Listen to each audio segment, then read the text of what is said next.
conversatorios acerca de NPG sobre la Ley General de Contrataciones Públicas, esta nueva Ley General de Contrataciones Públicas.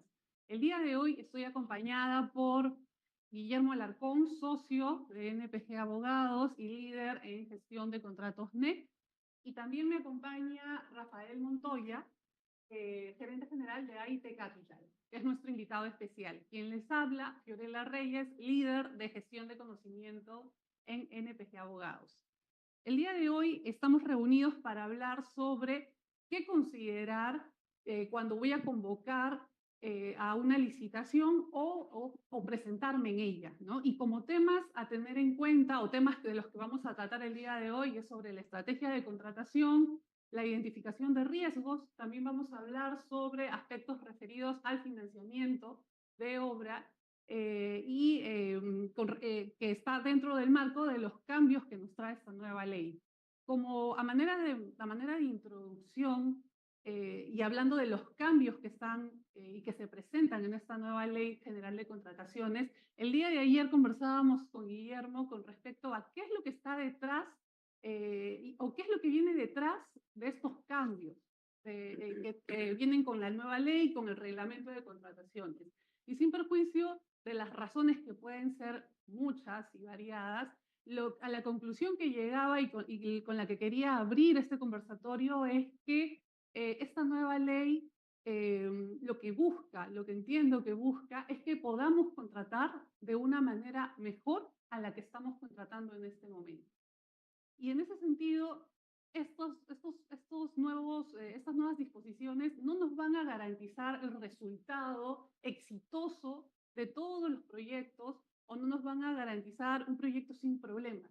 Pero lo que nos están dando son herramientas para poder contratar mejor y para poder ejecutar mejor mis obras. Entonces, en el marco de estas herramientas, como siempre compartimos en el estudio esta idea, es que con una herramienta nosotros podemos hacer algo productivo, algo que nos sirva, algo que pueda ser perdurable en el tiempo, pero también podemos lastimarnos con una herramienta si no las utilizamos adecuadamente. Entonces, con esa reflexión que la tomo de Jaime, que es siempre quien nos da ese ejemplo con respecto al uso de una herramienta, quiero comenzar, Guillermo, contigo. Coméntanos, en el marco de las herramientas que tenemos en esta nueva ley general, cómo es que funcionan la etapa de actuaciones preparatorias y cómo es que finalmente llegamos a esto que se denomina como la estrategia de contratación. Claro que sí, Fiorella. Buenos días, un gusto estar con ustedes nuevamente. Efectivamente, lo que decía Fiorella es interesante sobre las herramientas. Esta nueva ley nos trae prácticas internacionales y nacionales, las que se hacían bien ya, pero que no venían acompañadas en la norma anterior, ni las normas anteriores, ni las previas a ellas. Lo que estamos haciendo con esta nueva norma es integrar la mejor práctica internacional para que los ingenieros y funcionarios del Perú la apliquen. Y por eso resalto lo que decía Fiorella, porque es importante la capacitación de nuestros funcionarios, la capacitación de nuestros ingenieros en estas nuevas herramientas. Importante esta primera etapa de la contratación que se llama las actuaciones preparatorias, que como decía Fiorella, es una de las 3 etapas de la contratación pública, entre las que tenemos la selección de los contratistas y la etapa de ejecución. En esta etapa de actuaciones preparatorias vamos a dividirlas también en 3, Fiorella, y es lo que conversábamos ayer.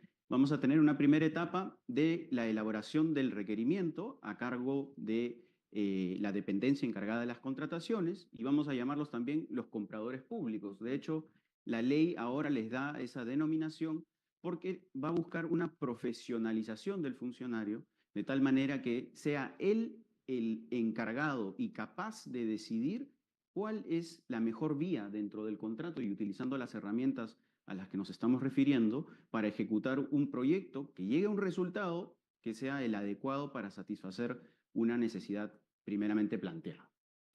Esa primera etapa luego se va a complementar con una etapa que se llama la interacción con el mercado, de la que vamos a hablar en un momento también. Y finalmente, esa primera etapa, que es el requerimiento que viene del funcionario, se alimenta de esta segunda etapa, que es la interacción con el mercado, se alimenta del mercado. hay una consulta con los contratistas y dependiendo de la complejidad del proyecto, es documental o es incluso yendo al mercado haciendo preguntas, consultas.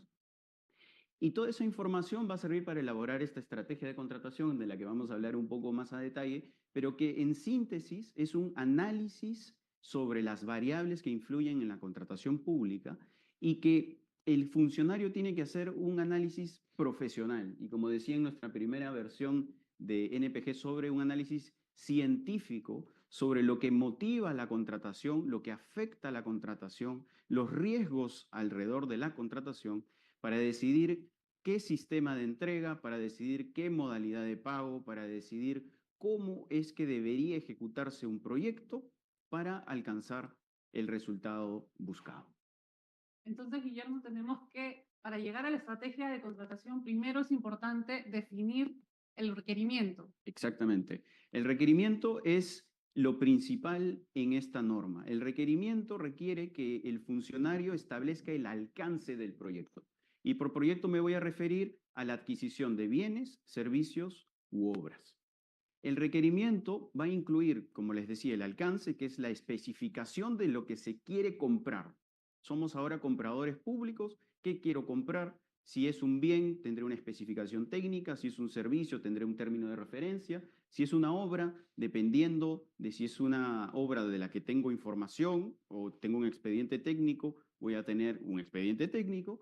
Y de lo contrario, si es una obra en la que requiero que el mercado, los contratistas sean los que brinden el diseño, tendré especificaciones de rendimiento.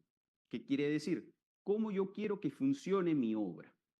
Y eso debe incluir además todo el ciclo de vida del bien, servicio u obra, lo cual es totalmente importante porque imagínense ustedes una obra que se ejecute correctamente, pero que luego los costos de operación o mantenimiento sean demasiado altos. Entonces, hoy el funcionario tiene la responsabilidad de evaluar el ciclo de vida del proyecto y no tanto pensar solo en el costo de la obra, sino el costo total del ciclo de vida. Considerando también los principios que están incorporados o están, mejor dicho, desarrollados en la ley, ¿no? También en esta ley, el valor por dinero, por ejemplo. Correcto. Es importante tener en cuenta que como parte de esta etapa, lo que se tiene que considerar es no irse por la opción más económica, sino aquella que sea más ventajosa para cumplir con la finalidad pública, sin que la prioridad sea el costo finalmente, ¿no?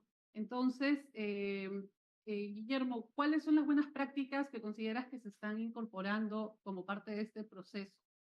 De hecho, ya haber dividido las etapas en una generación del requerimiento profesional por parte del funcionario público y luego hacer una consulta al mercado, una consulta, una evaluación que si bien se hacía de manera práctica antes, hoy es una obligación el revisar documentalmente, el revisar licitaciones pasadas o concursos pasados para evaluar cuál es el mercado, pero cuando hay obras avanzadas o de alta complejidad, lo que dice la norma y en la propuesta de reglamento es que se puede ir al mercado, se puede informar al mercado sobre lo que se quiere hacer para que el mercado retroalimente de información sobre cómo poder ejecutar correctamente la obra, sobre incluso el valor estimado de la obra, sobre si deberíamos ir por un sistema de entrega de proyecto o no. Es decir, si el mercado está preparado para que ese requerimiento pueda ser ejecutado conforme el funcionario lo pensó. Entonces, diríamos coloquialmente, aterriza al funcionario en la realidad, porque vamos a ver que estas herramientas de la ley nos hace utilizar la innovación, es decir, el funcionario va a ver todas las herramientas y va a decir, ahora voy a poder ejecutar proyectos de distintas maneras. Y es verdad, pero era como tú decías, que son herramientas que hay que saber utilizarlas, que hay que aterrizar y el mercado te ayuda a aterrizar justamente. Gracias, Guillermo.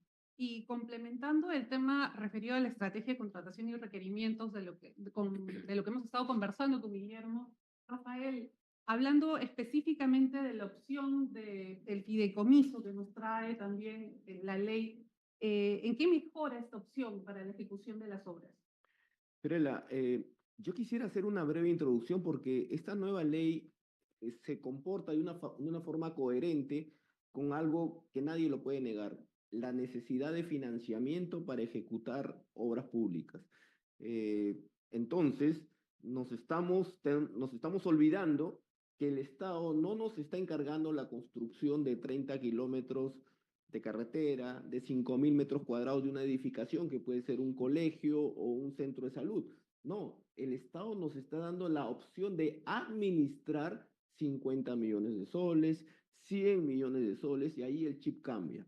La nueva ley es interesante cómo ha abordado las nuevas garantías financieras. Una de ellas es la herramienta del fideicomiso.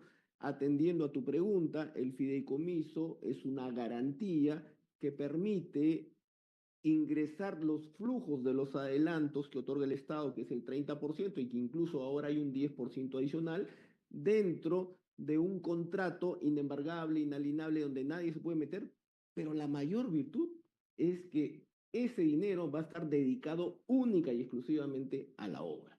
Yo empezaría respondiéndote así, o sea, es la herramienta idónea para que ese uso del dinero que todos los actores del ecosistema sabemos que no se ha venido utilizando correctamente, porque antes, cuando justos pagan por pecadores, siempre digo yo, cuando los contratistas recibían el adelanto de dinero, no siempre lo destinaban a la ejecución de la obra. Ahora con el fideicomiso eso se recorta. Hablando del fideicomiso, que es una de las modificaciones importantes sobre garantías financieras, ¿qué otras modificaciones consideras también que son importantes resaltar en el marco de las garantías financieras, en el marco de esta nueva Ley General de Contrataciones Públicas? Sí, una novedad importante es que ahora van a convivir conjuntamente diversas garantías. Por un lado, la retención del fiel cumplimiento, que como sabemos hace 4 años el Estado la viene otorgando en forma excepcional, ¿ok? Para el fiel cumplimiento.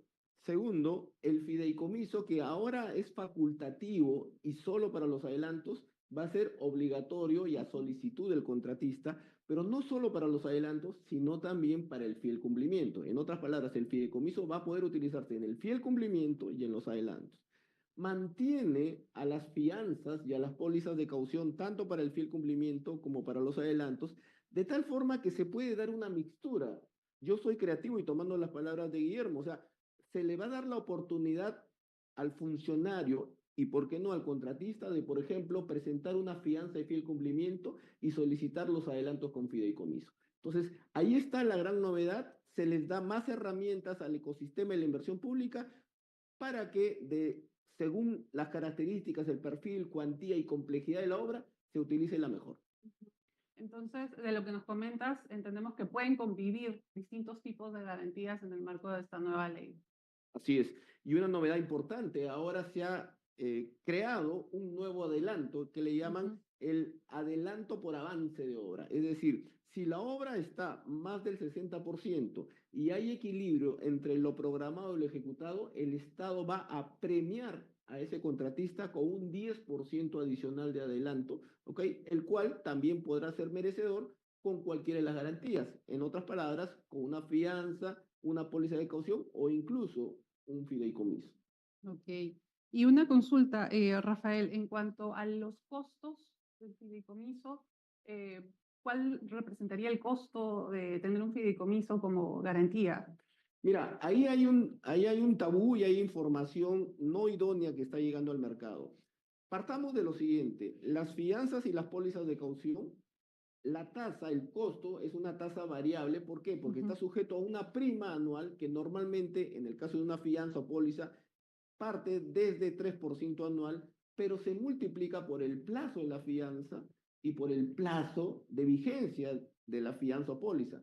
En cambio, el fideicomiso sucede todo lo contrario, tiene un costo fijo que está compuesto por dos componentes. Primero, la cuota inicial de estructuración, que es constituir el fideicomiso y que no pasa de 10.000 soles, 15.000 soles como máximo. Y segundo, la administración mensual que se cobra todos los meses mientras dure el fideicomiso de adelanto, porque el fideicomiso no necesariamente dura hasta el término de la obra, sino dura hasta que se acabe el adelanto. Esa administración mensual se cobra mes a mes y cuesta más o menos entre 6.000 y 8.000 soles mensuales. Entonces, ¿cuál es la bondad que tiene el fideicomiso? Que tiene un costo fijo, que a grandes rasgos un fideicomiso te puede costar 50.000, 60.000 soles, sin importar el monto de la obra y sin importar el monto de los adelantos, cosa que no sucede con las demás herramientas. ¿Y consideras que la utilización de un fideicomiso es práctico para cualquier tipo de obra o hay algún tipo en específico al cual tú recomendarías? No, la única recomendación que yo daría, primero, aplica para cualquier tipo de obra, ya se viene aplicando, ya se viene utilizando el fideicomiso. Para que tengas una idea, en lo que va de este año se han ejecutado 144 fideicomisos y todavía no acaba el año, y en todo el año 2023 se hicieron 127 fideicomisos públicos de adelanto. Ahora, de hecho, sí se puede aplicar a cualquier tipo de obra y la única recomendación que daría es que cuando el costo, el valor de la obra sea menor a 10 millones, pues ahí ya no hay mucha relevancia en esa diferencia del costo financiero.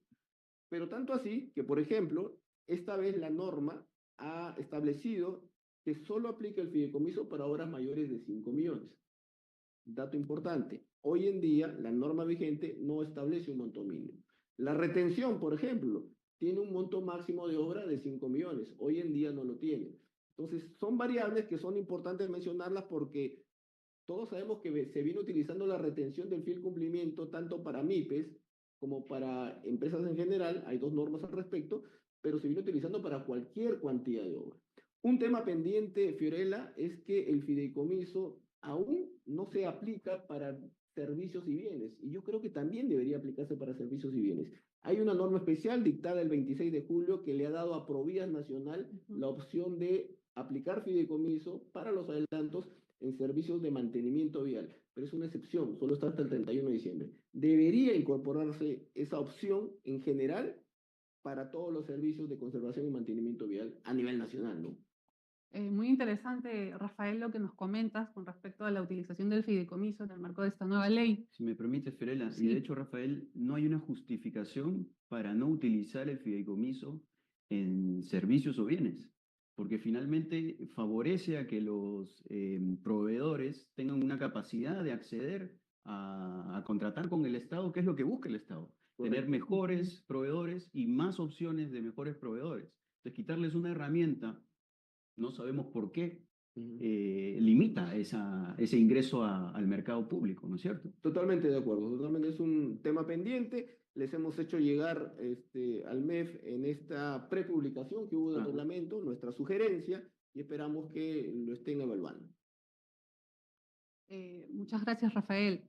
Y Guillermo, con respecto, teniendo en cuenta este alcance que también entendemos que debe ser considerado como parte de la estrategia de contratación, las garantías de financiamiento o las garantías, mejor dicho, las garantías que se van a utilizar. Sí. ¿Qué más nos puedes comentar con respecto a la información que debemos considerar para elaborar nuestra estrategia de contratación? Claro que sí. Para ir a más detalle, el funcionario lo que necesita hacer con esa información que él ha obtenido de manera documental o del mercado o de su propia experiencia y que incluye en el requerimiento, lo que va a hacer es un análisis pormenorizado de esa información para establecer el mecanismo de contratación, el sistema de entrega de contratación, y permíteme leerlo, el tipo de procedimiento de selección, la verificación de la estandarización del requerimiento, que es algo muy importante porque no en todos los proyectos vamos a crear la pólvora.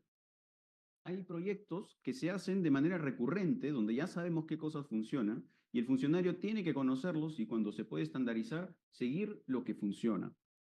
Luego la identificación, y esto es bastante importante, de lo que puede afectar o impulsar al objetivo de la contratación. Y esto es una inclusión novedosa y tiene que ver con lo que nosotros llamamos en nuestra práctica los drivers, que son aquellas motivaciones que impulsan al proyecto. ¿Y a qué me refiero? Y doy el ejemplo de los Juegos Panamericanos. Los Juegos Panamericanos tenían que estar listos, o las obras, en junio del 2019, porque iniciaba los Juegos Panamericanos. No había forma de que no inicien esa fecha. Entonces, ¿cuál era el driver o la motivación de ese proyecto? Era el tiempo. Entonces, si tú tienes un driver que empuja tu proyecto, tienes que establecer la manera de asignar los riesgos, y me refiero a riesgos en este caso, a responsabilidades a los contratistas o a los diseñadores que te permitan llegar a ese plazo. Es decir, no puedes contratar o no podías contratar en ese caso un proyecto de solo construcción porque tú hubieras tenido que terminar el diseño primero, luego licitar la obra y luego ejecutar la obra. Con lo cual, probablemente no hubieran terminado a junio del 2019. Y esa es la misma lógica que se le pide y es la responsabilidad ahora del funcionario que debe analizar en su requerimiento y en su estrategia. Y no por nada se llama estrategia, porque lo que tiene que plantear es cómo yo debería llegar a mi objetivo. Y mi objetivo es satisfacer una necesidad. Y eso es bastante importante nuevamente porque no busco tener una obra, no busco tener un servicio, no busco tener un bien. Lo que busco es satisfacer una necesidad. Y ese enfoque que ahora es expreso, que siempre estuvo en la norma, en espíritu, ¿no es cierto? Y que es lo que se busca con la norma, ahora es una obligación del funcionario. Y se hace con esta estrategia de contratación. Adicionalmente, se tiene que evaluar el perfil de riesgos de la contratación. Es algo que ya viene en la norma y es una evaluación que tiene que hacer el funcionario desde las actuaciones preparatorias, durante el proceso de selección y durante la ejecución. Es decir, los riesgos no se evalúan solo en la ejecución contractual, porque los riesgos son de todo el ciclo de vida del proyecto. Hay riesgos que aparecen en el momento de las actuaciones preparatorias, hay riesgos que aparecen en la etapa de selección. ¿Y quién los debe gestionar? Los gestiona el funcionario. Hay algo que tenemos que entender, y es que la entidad que encarga una obra, encarga un servicio, encarga un bien, es la dueña de todos los riesgos antes de entregarla al mercado. Y esa es una lógica que ahora está integrada de manera expresa a esta nueva norma y que el funcionario debe interiorizar. Únicamente lo que se transfiera de manera expresa al mercado va a ser responsabilidad del contratista y se le va a poder exigir.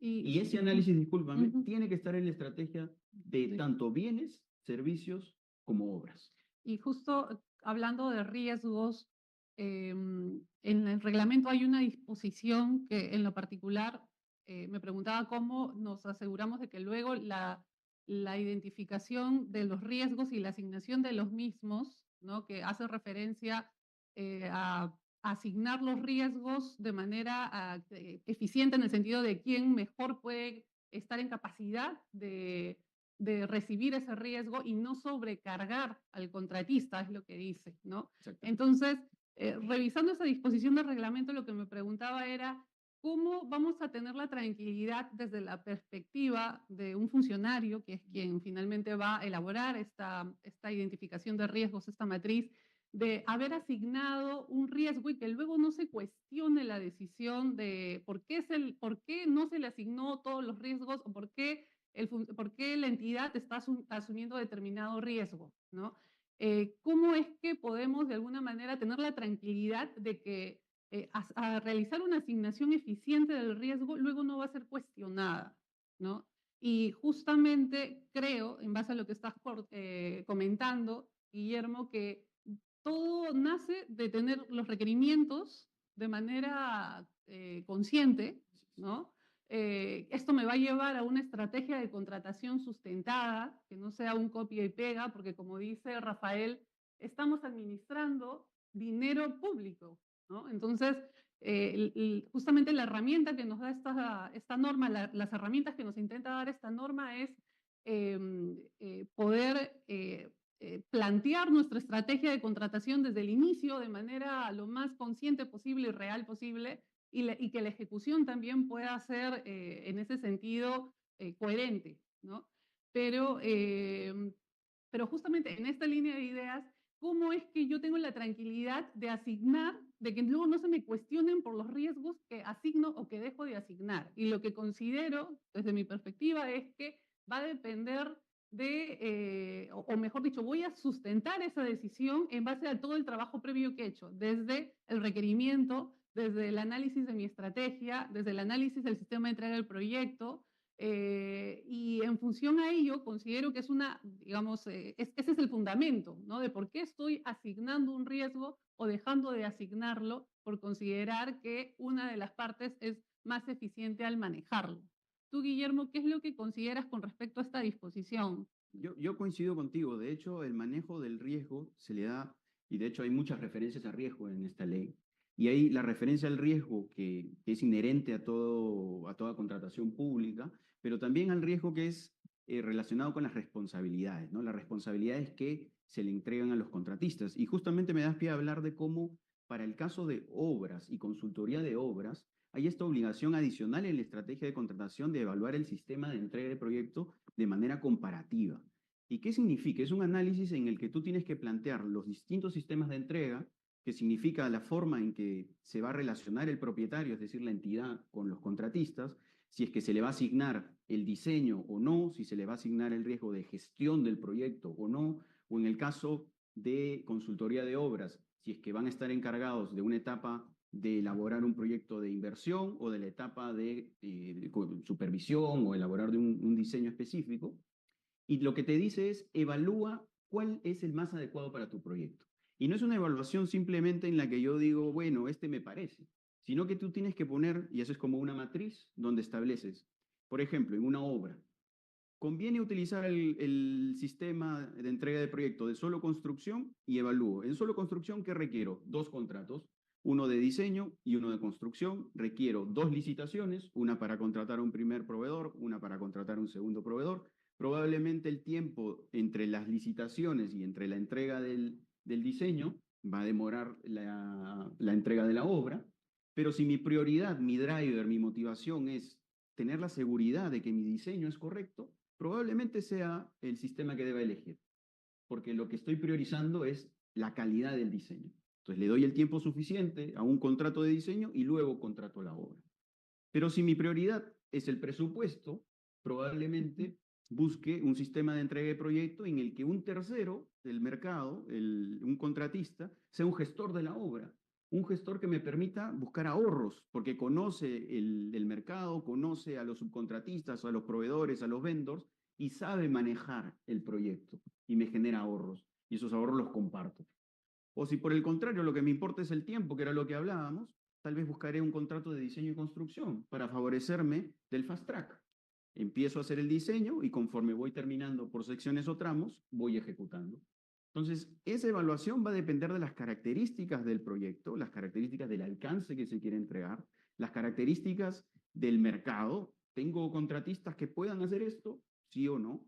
Las características de lo que impulsa mi proyecto, tiempo, calidad, costo, y las características de la propia entidad. ¿Tengo la capacidad interna de gestionar un proyecto como este? ¿Sí o no? ¿Necesito traer personas capacitadas? ¿Tengo el tiempo para traerlas? ¿O necesito que un tercero me ayude a esa gestión del proyecto? Todas esas evaluaciones se hacen de manera comparativa y para terminar esa comparación para obras y consultoría de obras, la norma nos dice que se tiene que evaluar también el uso de contratos estandarizados. Y es muy interesante porque en la lista que trae la ley sobre sistemas de entrega de proyecto, te dice que para el sistema de entrega de gestión al riesgo, gestión de agencia, alianza o sistema integrado, necesariamente tienes que usar un contrato estandarizado.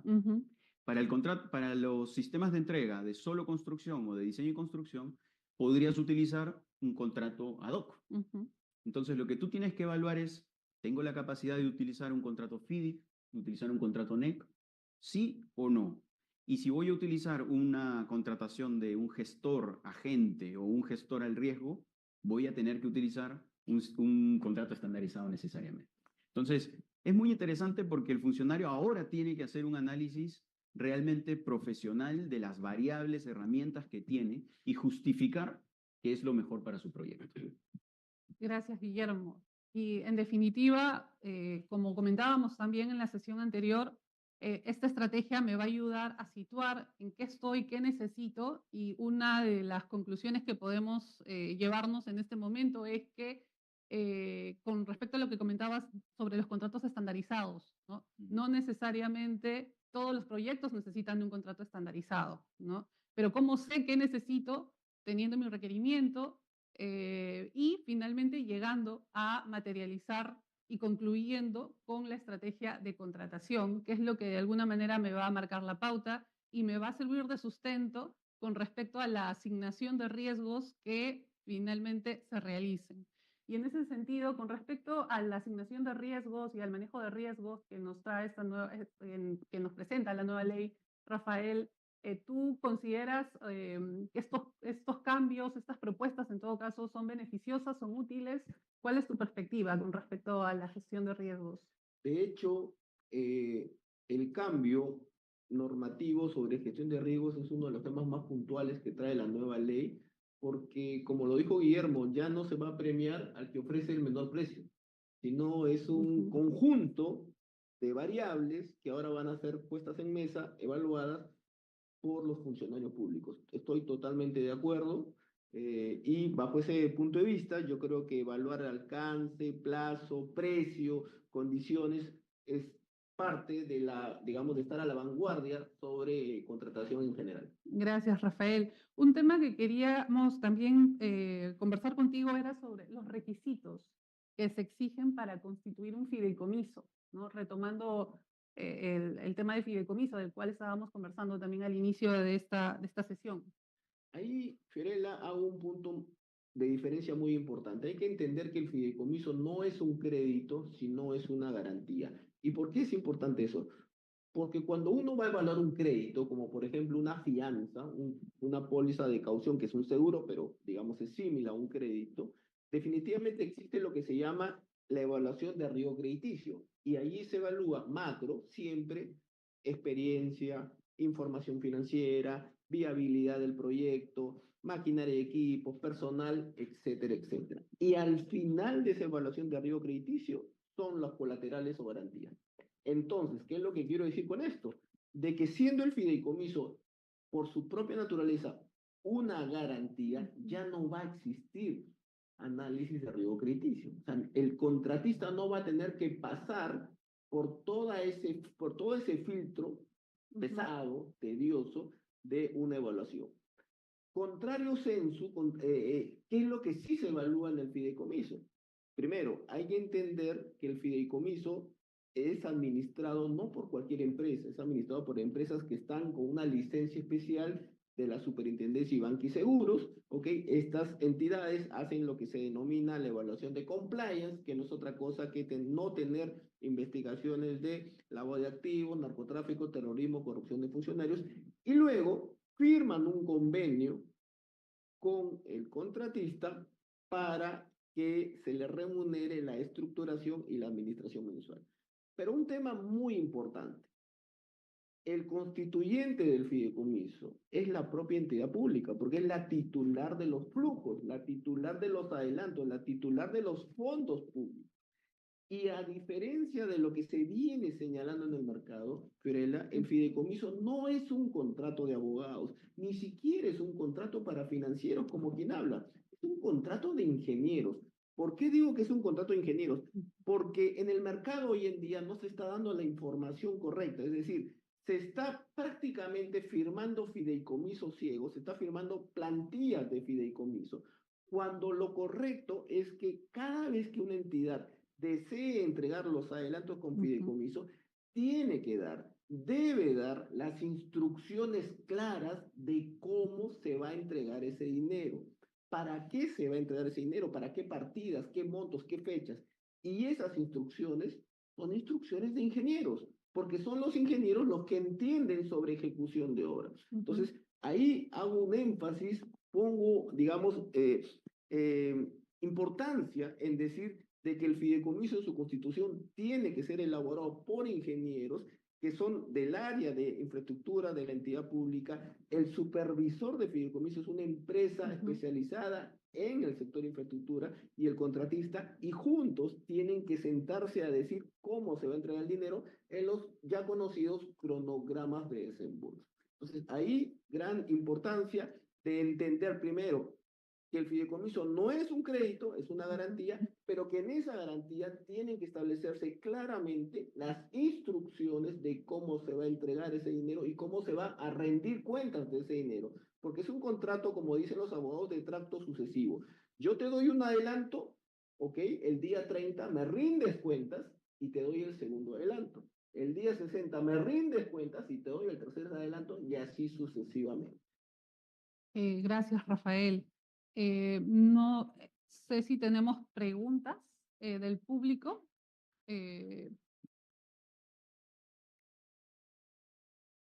¿Tenemos preguntas del público? Todavía no. Ok.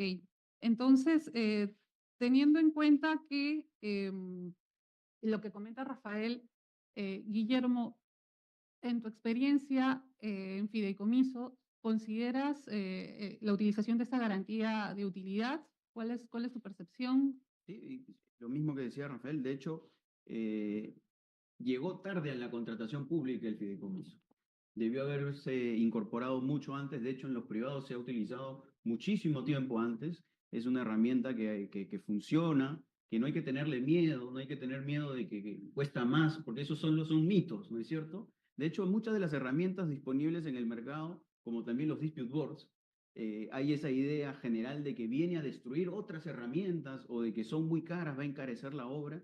Y eso hay que tranquilizar al funcionario, porque eso no es real. Y para eso la norma te permite evaluar, preguntar, ir al mercado, cuánto cuesta y hacer un análisis de cuánto cuesta tu obra y cuál es el porcentaje de tener una garantía financiera como esta. Entonces yo creo que esa herramienta, como tantas otras que se están incorporando y de cierta manera conforme vaya avanzando la aplicación de esta norma, probablemente vayan extendiendo su aplicación, porque como decía Rafael, hay unos límites, ¿no es cierto? O un piso, ese piso no debería existir, no debería existir.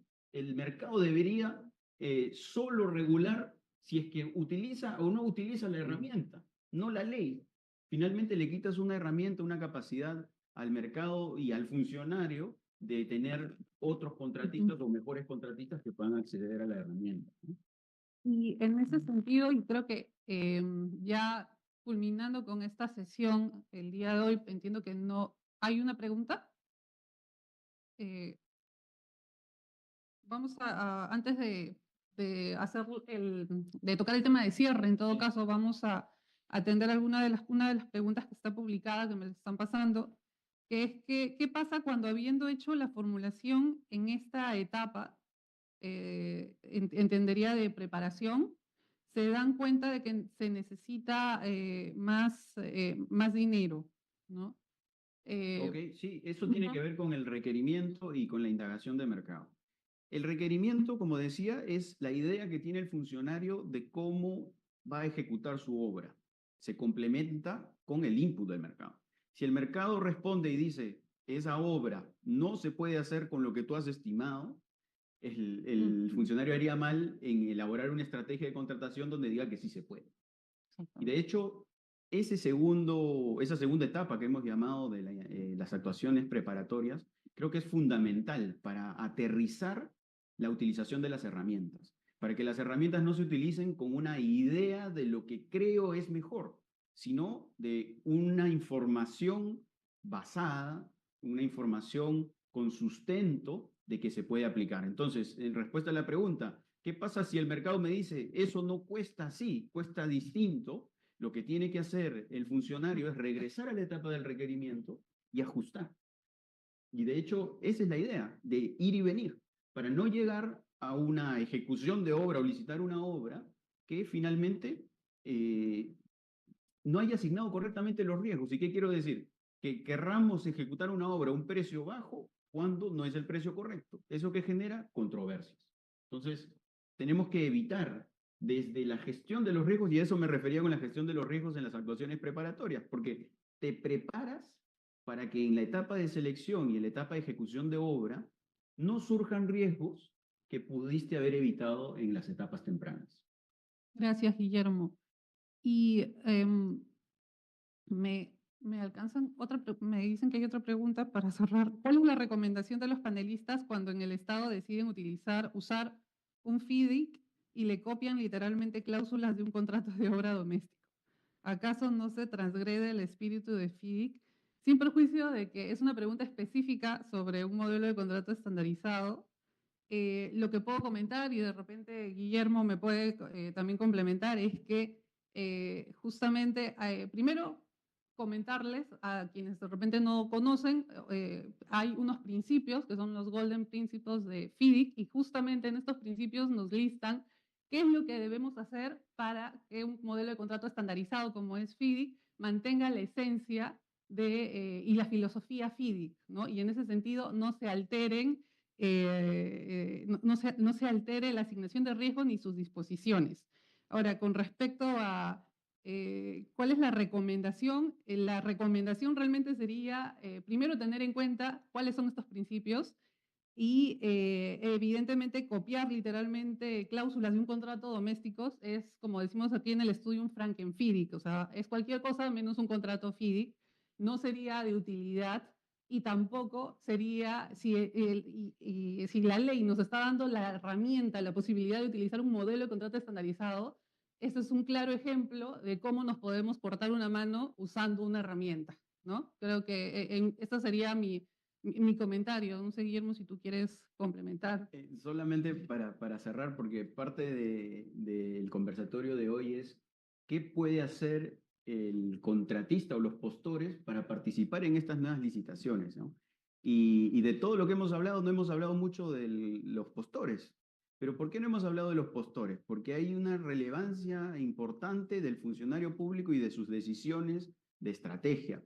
Pero el postor, el mercado, tiene que conocer que ahora hay estas opciones y tiene que ser capaz de responder a ellas. ¿Y a qué me refiero con eso?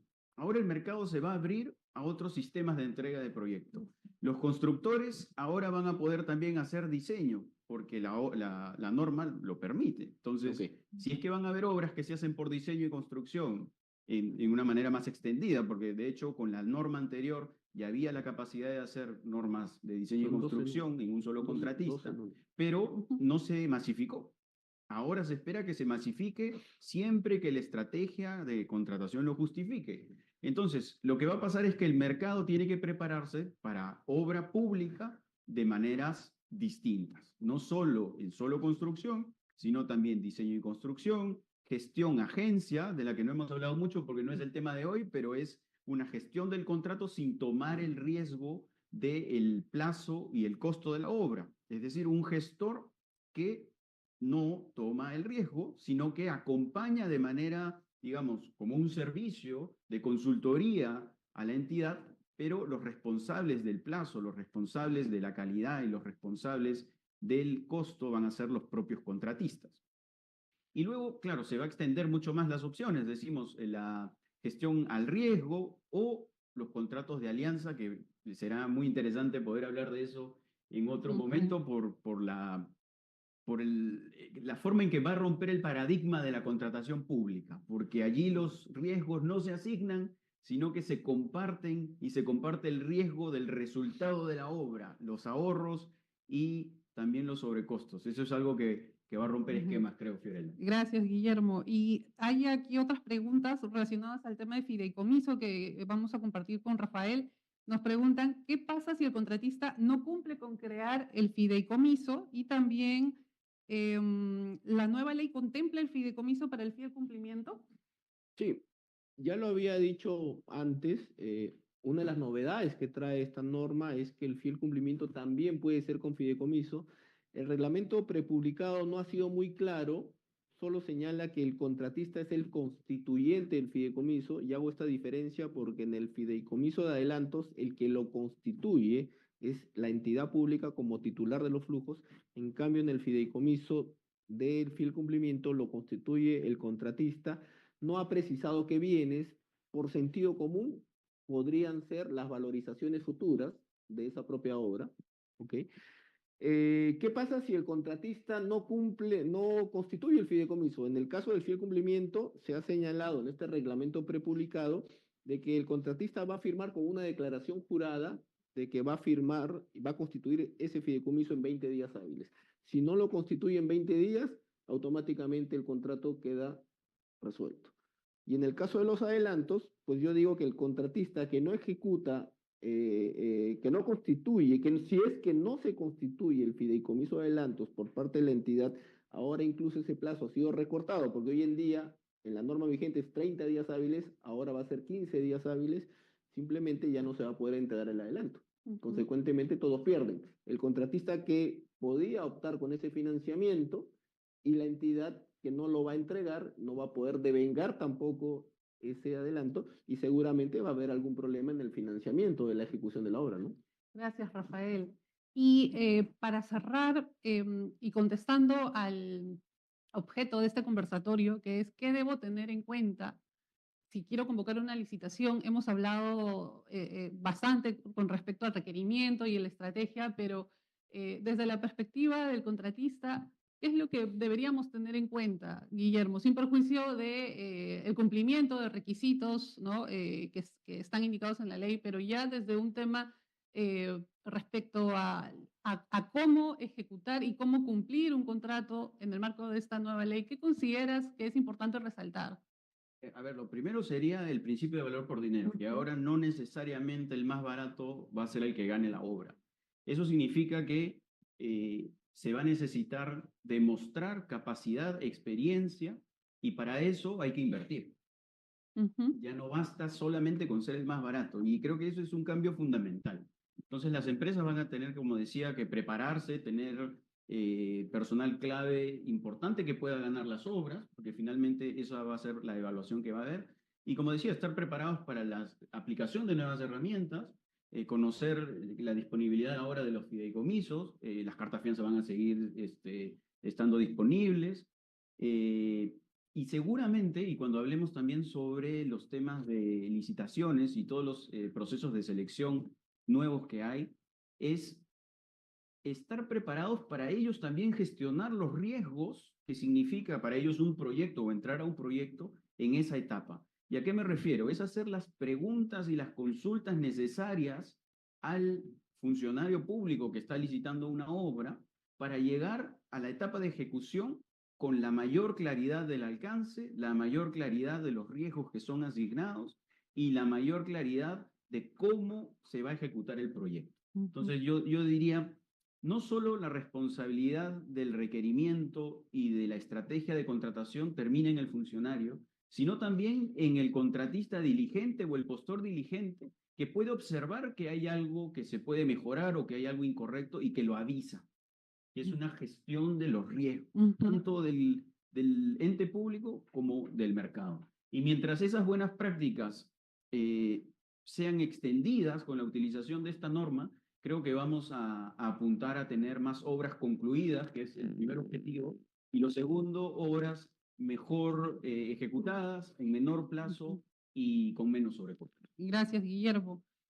Hay una pregunta con la cual vamos a dar cierre a este conversatorio, sin perjuicio de lo que finalmente deseen complementarme, pero la pregunta es, o el comentario es, ¿la nueva ley en qué mitiga el riesgo de la corrupción? ¿No? Y justamente puede ser, es un tema evidentemente que genera mucho interés, pero lo que podemos decir es que esta nueva ley, desde la perspectiva de operadores de contratos de construcción, sea que se apliquen bajo la nueva ley o bajo el sector privado, pero cuando estamos hablando ya en el marco de esta nueva ley, realmente la reflexión que podemos tener como practicantes de lo que dice de las disposiciones de la ley de contrataciones es que, y de contratos estandarizados, es que finalmente las normas no nos van a garantizar per se vivir en un mundo mágico, ideal, ¿no? Así como un contrato estandarizado no me va a garantizar el éxito de un proyecto, las normas tampoco me van a garantizar el éxito de un proyecto o me van a garantizar no tener corrupción. Va a depender realmente de quiénes operamos, de quienes aplicamos estas normas, hacerlo de la manera mejor posible, ¿no? Y de manera eficiente, entendiendo cómo funcionan estos sistemas de contratación, entendiendo cómo debemos realizar estos pasos previos que nos comentaba Guillermo para poder planificar y finalmente contratar, ¿no? Entonces, realmente, para esta última pregunta, creo que desde mi perspectiva, no podemos tener una norma que funcione como una varita mágica que elimine la corrupción, porque eso realmente depende de todos nosotros, o sea, de Guillermo, de mí, de Rafael, de ustedes que están observándonos y haciendo estas preguntas. Es un tema que finalmente es orgánico, ¿no?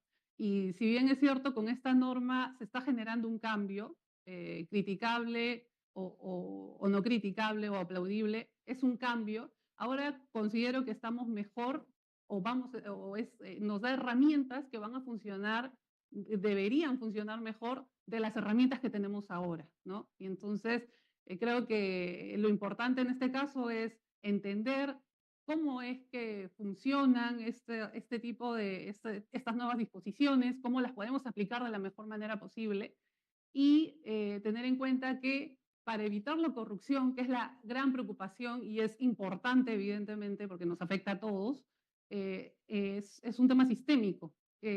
Quizás esta norma es la primera herramienta que tenemos para comenzar a hacer ese cambio, ¿no? Pero lamentablemente no es una varita mágica que va a convertir nuestro país en un mundo sin corrupción, ¿no? Eso va a depender de las instituciones, de todos los que interactuamos con el Estado, evitarlo, ¿no? Y creo que con esto cierro, salvo que mis compañeros el día de hoy... Yo quisiera agregar lo siguiente, ¿no? Adelante, Sí, Rafael. a ver, los peruanos tenemos que ser conscientes que más allá de las deficiencias que aún se tienen como sociedad, lo que queda claro es que hay una brecha de infraestructura aún no satisfecha, ¿no? Tenemos un déficit de infraestructura, pero por otro lado tenemos un crecimiento macroeconómico más o menos sostenible, con una inflación controlada, con un tipo de cambio controlado, con reservas internacionales que ya varios países lo han reconocido. Y entonces esta nueva ley constituye una herramienta, como tú lo has mencionado, que debería funcionar, que nos da opciones distintas para poder justamente ejecutar esas obras y cerrar esas brechas de infraestructura que nuestra sociedad y que todos nosotros necesitamos. Entonces, aprovechemos esta oportunidad. Vemos incluso interés de empresas extranjeras por venir al Perú a ejecutar estas obras. Es una oportunidad para los peruanos, ¿ok? Y de hecho, qué duda cabe que la inversión pública es la que va a mover la aguja en este cierre de 2024 y 2025, porque el 2026 es un año electoral. Entonces, estemos atentos, estamos expectantes, todos los peruanos, de esta nueva ley para poder aplicar.